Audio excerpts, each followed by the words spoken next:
Bienvenidos. Hoy nos vamos a sumergir en un mundo fascinante y a veces un poco denso, el de la normativa marítima internacional. Vamos a centrarnos en un punto donde, mira, el papeleo es casi tan importante como el propio barco, la prevención de la contaminación por hidrocarburos. Y ahí la pieza clave es un certificado. El Certificado Internacional de Prevención de la Contaminación por Hidrocarburos, el famoso IOPP.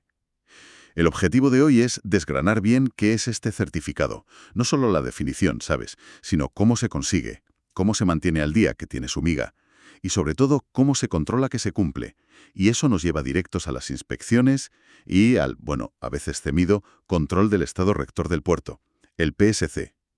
Podríamos decir que el IOPP es como el pasaporte medioambiental del buque. Si no lo tienes o no está en regla, mal asunto para navegar. Exacto.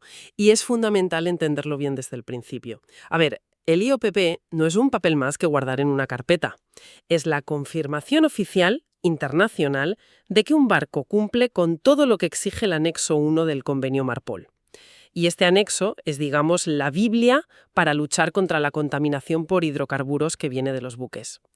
Un barco sin un IOPP válido o que no esté, como dice el certificado, pues es un riesgo. Un riesgo inaceptable para el mar y para la seguridad en general. Sencillamente, no debería estar operando. De acuerdo. Vamos a meternos más en harina. Dices que acredita el cumplimiento del anexo 1 de Marpol. Pero, ¿qué significa eso en la práctica para un barco? ¿Qué implica tener ese pasaporte medioambiental en vigor? Pues implica muchas cosas, la verdad. Significa que todo, desde el diseño y la construcción hasta el equipamiento y cómo se hacen las cosas a bordo, todo lo relacionado con manejar hidrocarburos ha sido revisado y que cumple con los estándares internacionales. Ya hablamos de qué exactamente, equipos concretos. Sí, sí, cosas muy concretas. Por ejemplo, cómo son los tanques de carga y de combustible, las tuberías, los equipos para tratar el agua de sentina, los separadores de agua y aceite, por ejemplo. En los petroleros, los sistemas para vigilar las descargas de hidrocarburos, los ODMCs. También los planes de emergencia por si hay un derrame, el SOPEP.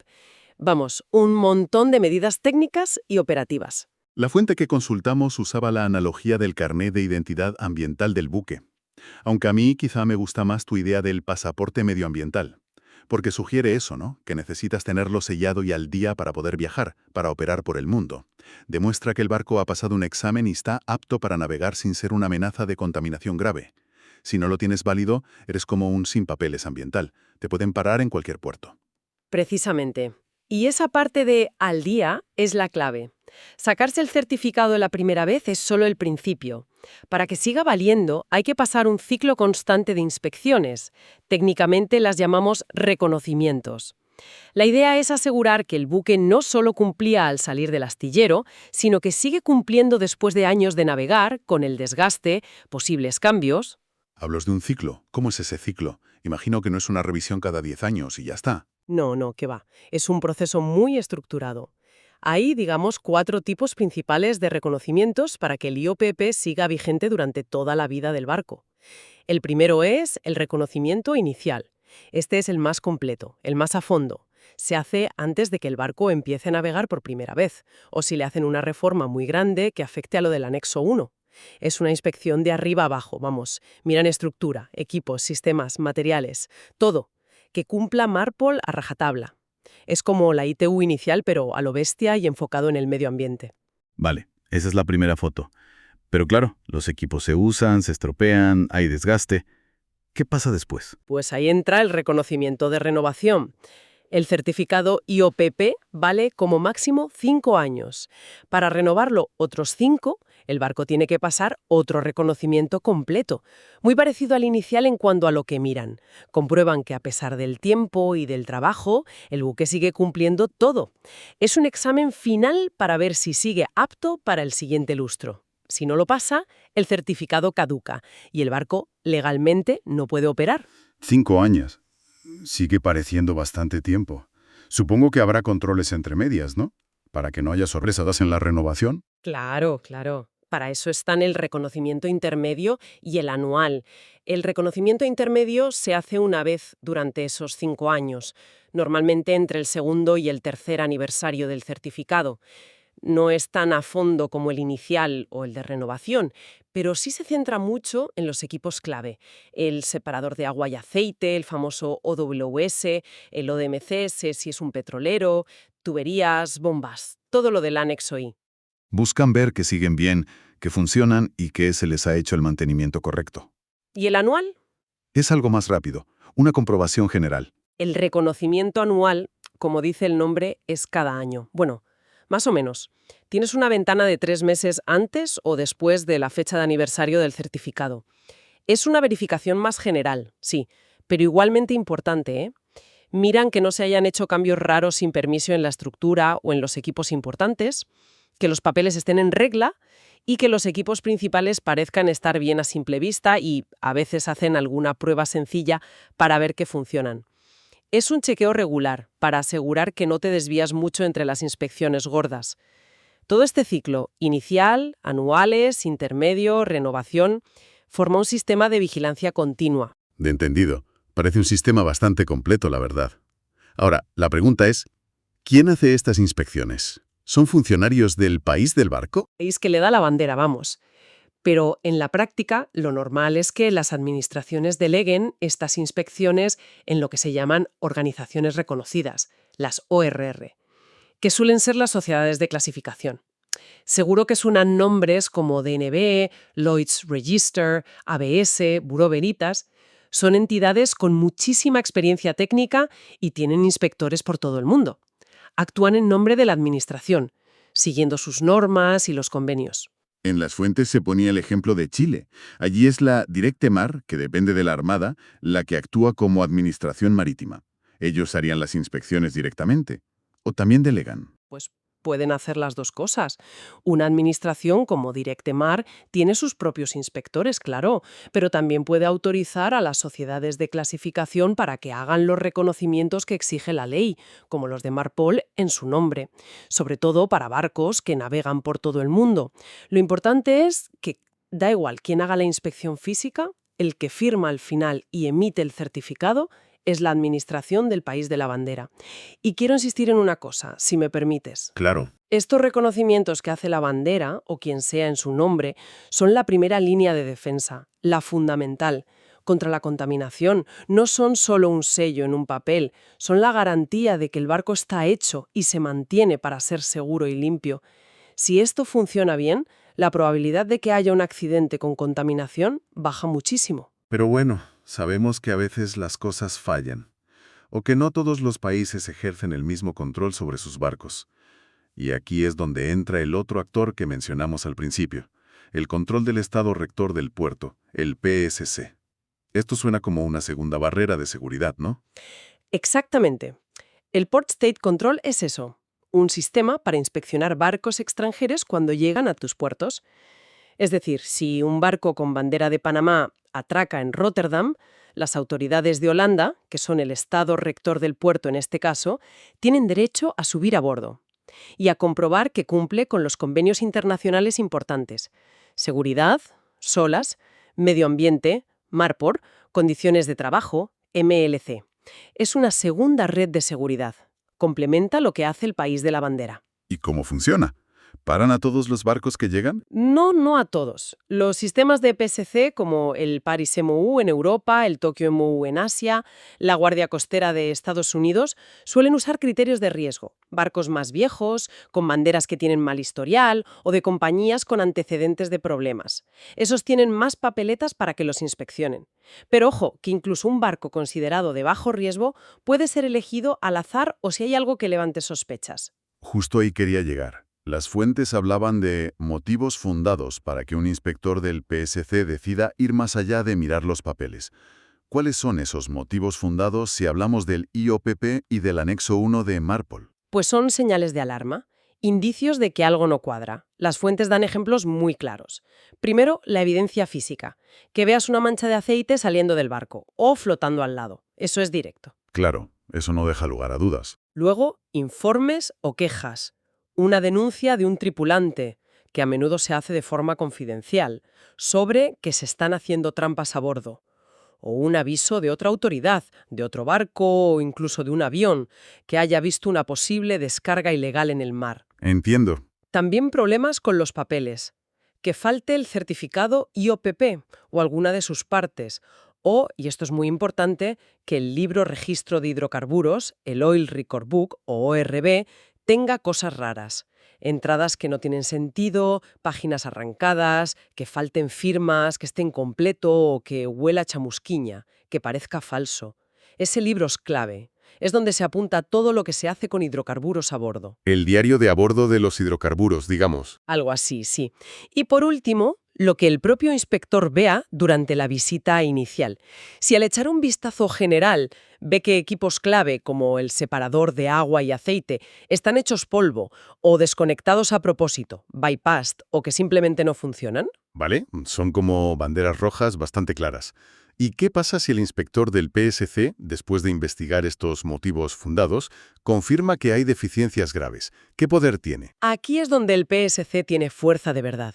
Si las deficiencias son tan graves que suponen un peligro claro, inmediato, para la seguridad del barco, la salud de la gente a bordo, o en este caso, un riesgo inaceptable para el mar, el inspector tiene autoridad para detener el buque. Detenerlo. Tal cual. Que no puede salir del puerto. Tal cual. El barco se queda amarrado, no le dan permiso para zarpar hasta que arreglen lo que estaba mal y la autoridad del puerto esté satisfecha. Y esto puede significar reparaciones serias, cambiar equipos o demostrar que ahora sí saben hacer las cosas bien. Solo en casos muy concretos, si no se puede arreglar allí, pero ir a un astillero cercano no es un peligro inmediato, podrían autorizar solo ese viaje y con condiciones muy estrictas. Uf, las consecuencias suenan bastante serias. Retrasos, tener que pagar reparaciones imprevistas, más gastos de puerto.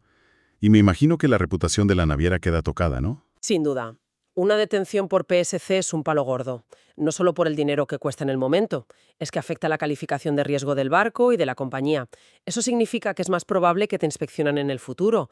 Por eso tener el barco y los papeles impecables no es solo cumplir la ley, es una necesidad para el negocio. Evitar una detención es prioritario, vamos. Volvamos a ese escenario práctico que planteaban las fuentes. Llega un barco a puerto, le avisan, inspección de PSC, centrada en el IOP. Sube el inspector a bordo y empieza a dudar. El certificado parece bien, pero, no sé, el estado de la sala de máquinas, la limpieza, cómo funciona un equipo, o lo que le cuenta la tripulación, algo le rechina. Sospecha que la realidad no es lo que dice el papel. ¿Qué pasos concretos puede dar el inspector ahí? Pues seguirá una lógica buscando pruebas objetivas. Si tiene esas dudas, no se va a quedar solo mirando los papeles, va a profundizar. Podría pedir el libro Registro de Hidrocarburos y cruzar los datos con lo que marcan los tanques de residuos de aceite, los de sludge y los de sentinas. Podría pedir que pongan en marcha el separador de agua y aceite, el OWS. Incluso tomar una muestra del agua que sale para analizarla y ver si tiene menos de 15 partes por millón de hidrocarburos, que es el límite normal.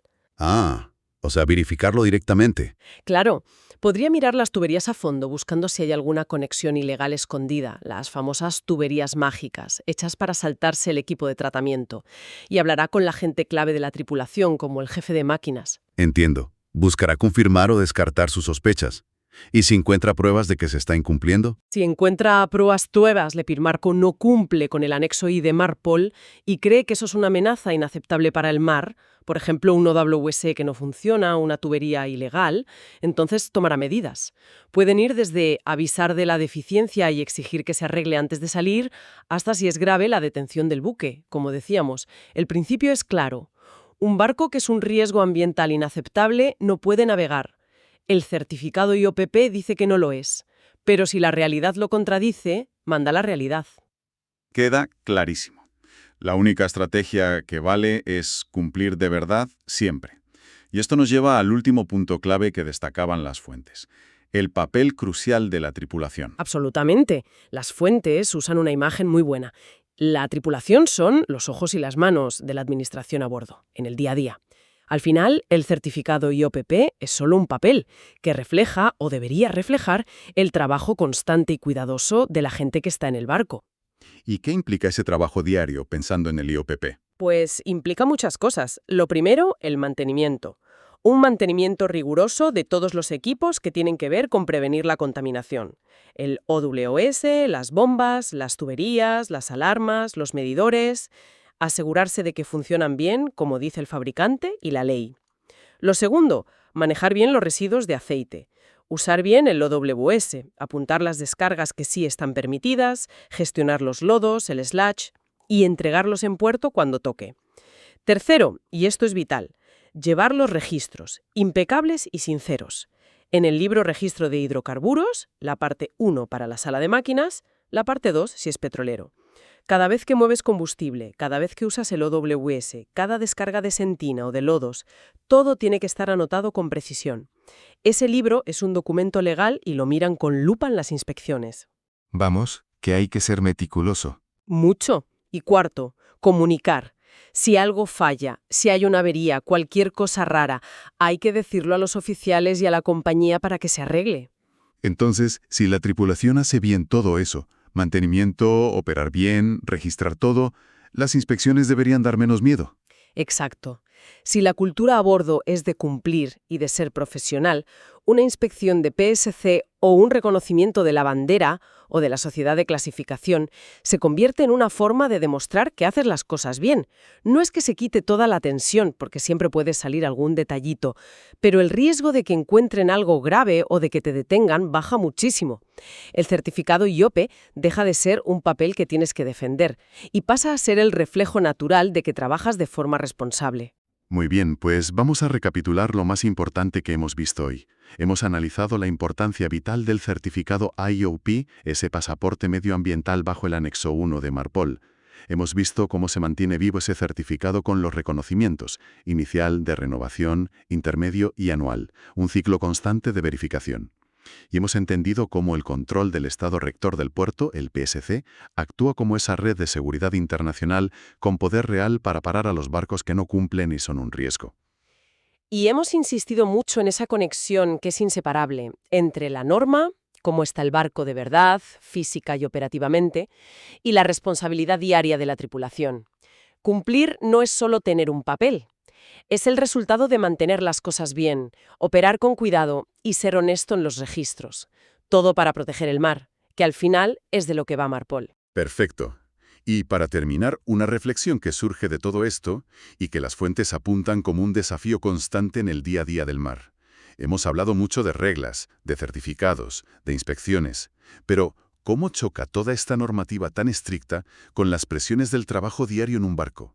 Pensemos en una situación, un barco que va con prisas, con plazos de entrega apretados, y de repente, en medio del océano, se le estropea el equipo para tratar el agua de sentina.